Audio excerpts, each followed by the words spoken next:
Yeah, I know, it's another shortcut video. Another one. But I promise, these ones will help you, especially if you're a beginner. I mean, they help me, so hopefully they'll help you too.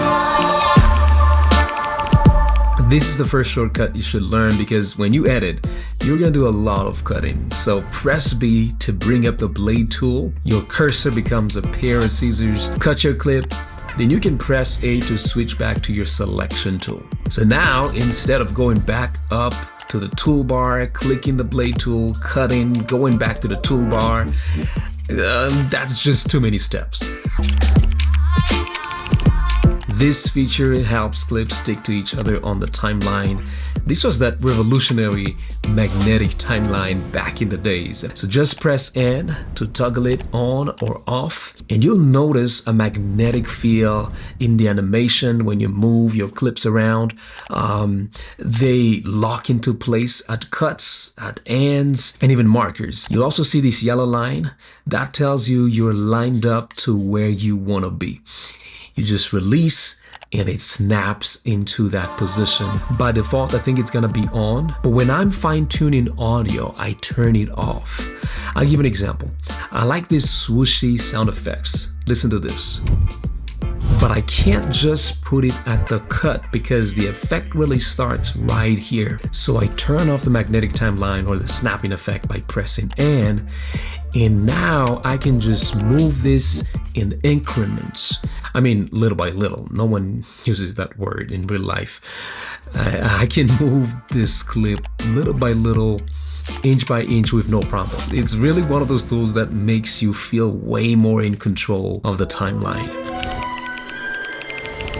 When you're scrubbing through footage, press S to turn on video skimming and Shift+S to toggle audio skimming. This is the quickest way to see your hero shot, just the shot that you like to use in your timeline. Instead of playing the clip, hitting spacebar over and over again, spacebar, pause, and then listening and then pause, and you can hover your mouse across the timeline and hear exactly what's happening. Especially if you don't need to be too precise, just skim through it and you'll be good. Just a quick pro tip though, toggle the snap feature off when you're scrubbing, and it's just gonna make it smoother for you to skim through your clip on your timeline.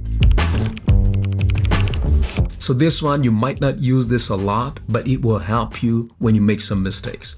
All right, let me paint the scenario really quick. Let me paint the scene. You just spent time color grading one clip.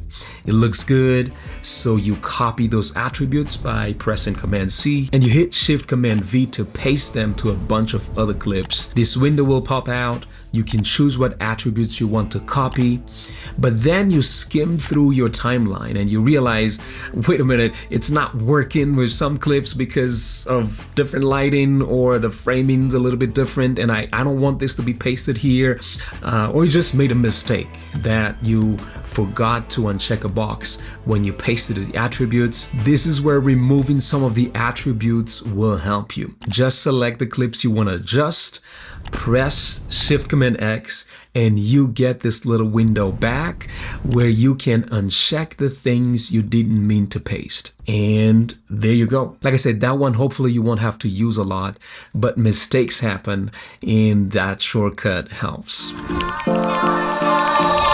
You see, the more you edit, you will develop your own workflow. And if you want to get really efficient, go to the command preferences or the command editor. Just press Option Command K, and from there, you can literally remap your own shortcuts. I have mine set up for my own workflow, and you might find an even better way that works for you. Trust me, it will save you a lot more time. If even one of these helps you out, or you just got a better understanding on how to use them in different situations, drop it in the comment section, and I'll see you in the next one.